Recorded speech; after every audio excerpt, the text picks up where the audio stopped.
আসসালামু আলাইকুম। আমরা হচ্ছে এই যে টেবিলের যে ম্যাথগুলো এগুলো করতে ক্যালকুলেটারে ভেঙে ভেঙে করতে অনেকক্ষণ সময় লাগে আর কি। আমরা যদি স্প্রেডশিট ইউজ করি ক্যালকুলেটারে তাহলে খুব অল্প সময়ের মাঝে এই ম্যাথগুলো করে ফেলতে পারবো। তো ক্যালকুলেটারে স্প্রেডশিট ইউজ করার জন্য আমরা প্রথমে হচ্ছে ক্যালকুলেটারের মেনুতে যাব। মেনু থেকে 8 নম্বরে স্প্রেডশিট নেব। স্প্রেডশিট নিলে আমরা দেখতে পাবো যে স্প্রেডশিটে হচ্ছে এখানে 5টা কলাম নেওয়া যাবে আর হচ্ছে 45টা রো নেওয়া যাবে। তো সেজন্য আমরা কলাম যত বেশি ক্যালকুলেশন অ্যাভয়েড করতে পারি তত ভালো হবে আর কি আমাদের। আমরা যেহেতু 5টাতে সীমাবদ্ধ, তো আমাদের এখানে টাইম আছে, টাইম তো আমাদের ক্যালকুলেশনে কোথাও লাগতেছে না, এজন্য আমরা টাইমের কলামটা তুলবো না, আমরা আমাদের সরাসরি অর্ডিনেট কলামটা তুলে ফেলবো। তাহলে অর্ডিনেটগুলো আমি তুলে ফেলি। 0 equal 20 equal 80 equal 130 equal 50 equal 130 equal 90 equal 52 equal 27 equal 15 equal 5 equal 0। তাহলে আমরা হচ্ছে অর্ডিনেটগুলো তুলে নিলাম 4 আওয়ার ইউনিট হাইড্রোগ্রাফের। দেন আমাদের দরকার হচ্ছে এস কার্ভের এডিশনগুলো। তো এস কার্ভের এডিশনগুলো আমাদেরকে তুলে নিতে হবে, কারণ এস কার্ভের এডিশনগুলোর ক্যালকুলেশনটা হচ্ছে এই 0টা এসে বসবে এখানে, দেন 20 এসে বসবে হচ্ছে এখানে, দেন 20 আর 80 যোগ হয়ে বসবে হচ্ছে এখানে। আমরা এটা ফর্মুলা ফেলতে পারি। তো আমরা ফর্মুলা ফেলার জন্য যেহেতু আমাদের এস কার্ভ এডিশনটা হচ্ছে এইভাবে আসে আর কি, যে এটাতে আসবে না, এই যে 20-এরটা হবে এর উপরেরটা পর্যন্ত যোগফল। তাহলে উপরে যেহেতু 0 আছে সরাসরি 0 চলে আসছে। দেন এখানে এসে কি হবে, এখানে এসে হবে হচ্ছে এটার সাথে এটা যোগ হয়ে এখানে চলে আসবে, অর্থাৎ এইভাবে যোগ হবে এখানে আসবে, দেন এটার সাথে এটা যোগ হবে এটাতে চলে আসবে। তাহলে আমরা বলতে পারি কি, আমাদের যেহেতু বি নাম্বার কলাম, তাহলে B2 প্লাস A2 আসে বসবো হচ্ছে B3-তে। তাহলে আমরা আমাদের ইয়েটা B3-তে নিয়ে যাই, যে B3-তে। তাহলে B3-তে যে আমি অপশনে যাব, অপশনে গিয়ে হচ্ছে ফিল ফর্মুলা। তাহলে ফিল ফর্মুলা জায়গায় আমাদের কী হবে, ফর্মুলাটা হবে হচ্ছে B2 প্লাস A2। তাহলে আমরা লিখি B2 plus A2 equals to, এখন আমাদের রেঞ্জটা কতটুকু দেবো, আমরা রেঞ্জটা যাবে হচ্ছে B3 থেকে আমাদের আগে ছিল হচ্ছে এখানে ছিল হচ্ছে 12 পর্যন্ত, তাহলে আমরা যাব হচ্ছে 13 পর্যন্ত, এক ঘর বেশি যাব। তাহলে B3 থেকে 13 পর্যন্ত, দেন ইকুয়াল দেব। ইকুয়াল দিলে দেখো একবার আমাদের পুরোটা কলাম সম্পূর্ণ হয়ে গেছে। 20, 100, 230, 380 পুরোটা কলাম সম্পূর্ণ হয়ে গেছে আর কি। দেন আমরা হচ্ছে এর পরবর্তী ধাপ, যেটা আমরা এটা খাতে তুলে ফেলি, তাহলে আমাদের পরবর্তী কাজ হচ্ছে এস কার্ভ অর্ডিনেটগুলো বের করা। তাহলে এস কার্ভ অর্ডিনেট কার্ভ হবে কি, এ এবং বি এর যোগফলগুলো সিতে আসবে। তাহলে আমরা ফর্মুলাতে চলে যাই, সিতে যাই, আমরা সিতে যাই, C1-এ চলে যাই, C1-এ গিয়ে অপশন ইকুয়াল, ফর্মুলাটা হবে কি A1 প্লাস B1, আর এটা যাবে হচ্ছে আমাদের 14 পর্যন্ত, সি থেকে 14 পর্যন্ত। তাহলে আমাদের এইভাবে দিলে চলে আসতেছে ভ্যালুগুলো। দেখো আমরা সব ভ্যালুগুলো পেয়ে গেছি, এখানে যোগের যে ভ্যালুগুলো আছে সবগুলো ভ্যালু পেয়ে গেছি। আমরা এটা খাতায় তুলে ফেলি। আমরা এবার চলে যাবে হচ্ছে পরবর্তী কলামের কাজে। পরবর্তী কলাম হচ্ছে আমাদের এস কার্ভটা আঁকবো হচ্ছে 12 আওয়ার ল্যাগের জন্য। তাহলে 12 পর্যন্ত হচ্ছে ল্যাগ হবে আমাদের, এই যে 0 থেকে 4, 4 থেকে 8, 8 থেকে 12 পর্যন্ত, এটা হচ্ছে ল্যাগ। এটা যদি ল্যাগ হয় তাহলে আমার এই ভ্যালুটা আসবে হচ্ছে এখান থেকে শুরু করে বাকি ভ্যালুগুলো বসবে। তাহলে এটা যদি আমরা ক্যালকুলেটার ওই স্প্রেডশিটে নিয়ে যেতে চাই, তাহলে হচ্ছে আমাদের করতে হবে কি, আমরা হচ্ছে এই কলামটাতে চলে যাব। কত কলাম নাম্বার, কত আমাদের কলাম হচ্ছে ডি, আর হচ্ছে এই সেলটার কত কলাম হচ্ছে বি, আর রো হচ্ছে 4, B4 এবং ডি, 4 এবং ডিতে চলে আসলাম আমরা।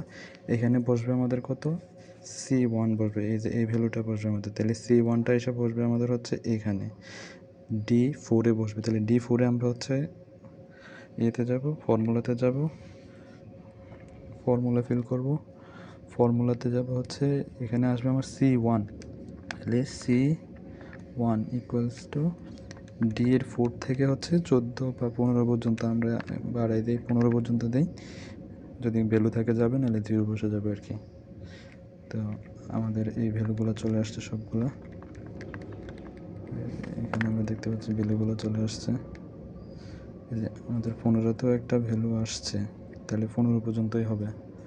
হ্যাঁ, আমরা চেষ্টা করবো আর রেঞ্জ আরও বাড়াই দিতে, যদি রেঞ্জ বাড়াই দিই তাহলে প্রয়োজনে নিচের দিকে 0 চলে আসবে আর কি, কারণ এখানে সিরিয়াল হয়ে আসবে। আমাদের লাগবে হচ্ছে এতটুকু পর্যন্ত ভ্যালু লাগবে আর কি, 0 পর্যন্ত, কারণ এর পরবর্তীতে আমাদের আর টাইম ইন্টারভাল নেওয়া লাগবে না। দেন আমাদের লাস্টের যে কলামে, ওই কলামটার কাজটা হবে কি, ওই কলামটা হচ্ছে আমাদের আরও 2টা কলামের কাজ করতে হবে, কিন্তু আমার হাতে আছে একটা কলাম। তো এই একটা কলামের কাজ হচ্ছে, আমাদের 2টা কলামের কাজ হচ্ছে সি এবং ডি যোগ করা একটা কলামে, আর একটা কলামে হচ্ছে ইকে যে সি এবং ডি যোগ করে যে কলামটা পাবো এটাকে 12/12 দ্বারা ভাগ করব। তো এটা যদি আমরা একসাথে করতে যাই তাহলে এর জায়গায় আমরা সি প্লাস ডি বসাতে পারি। তাহলে আমরা এর জায়গায় যদি সি প্লাস ডি বসাই তাহলে আমাদের একটা লাইনে কাজটা হয়ে যাবে, এই কলামটা আমাদের আর লাগতেছে না। ঠিক আছে, যদি আমরা এই কলামটাও নিতে চাই তাহলে আমরা এই কলামটা কীভাবে নেওয়া যায় পরে দেখাচ্ছি, আগে আমি ম্যাথটা কমপ্লিট করে ফেলি। তাইলে আমরা হচ্ছে ইতে গিয়ে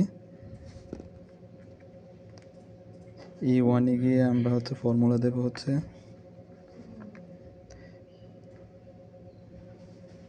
ফর্মুলাটা হবে হচ্ছে আমার C plus D, C plus D, তাহলে সি আছে কত, C1, আমার হবে C1 প্লাস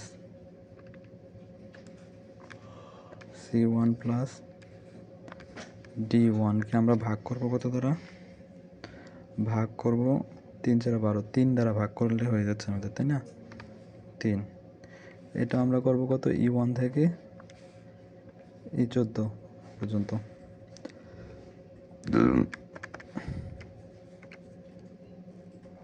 তাহলে আমাদের ভ্যালুগুলো চলে আসছে, এই যে এখানে ভ্যালুগুলো চলে আসছে আমাদের 12 আওয়ারের ইন্টারভালের জন্য যে ইয়াগুলো ছিল এই ভ্যালুগুলো এখানে চলে আসছে।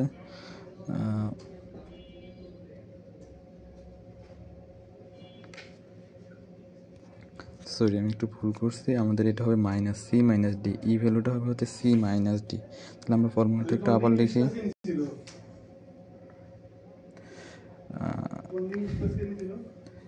C1 মাইনাস D1 বাই হচ্ছে 3।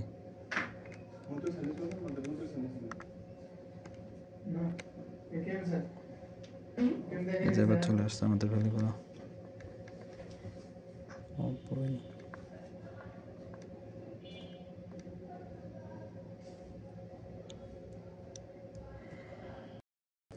আমাদের ক্যালকুলেশনটা কমপ্লিট হয়ে গেছে, এখন আমরা তুলে ফেলতে পারি আর কি। আচ্ছা, আরেকটা যেটা বলতেছিলাম, আমরা যেহেতু এখানে ই পর্যন্ত নিতে পারি, এখন যদি আমাদের ওই যে আমাদের একটা কলাম কিন্তু আমরা স্কিপ করে গেছি, সি মাইনাস ডি এর যে একটা কলাম ছিল এটা আমরা স্কিপ করে গেছি।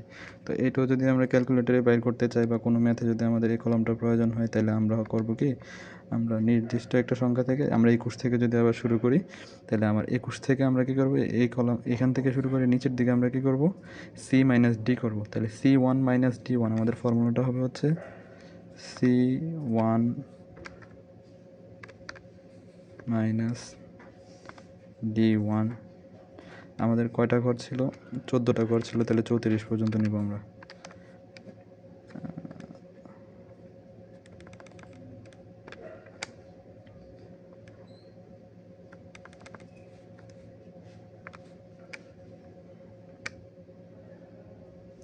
এখান থেকে আমাদের ভ্যালুগুলো চলে আসে, আমরা চাইলে এখান থেকে নিয়ে ভ্যালুগুলো এখানে বসাইতে পারি।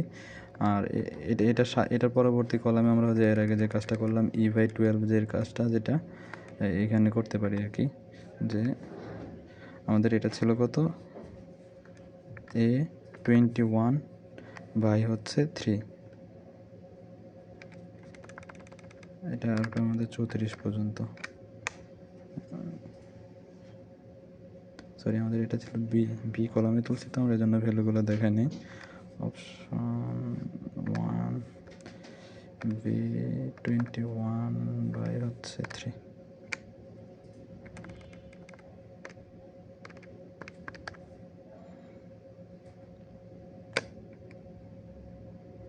এই যে ভ্যালুগুলো এখানে চলে আসছে।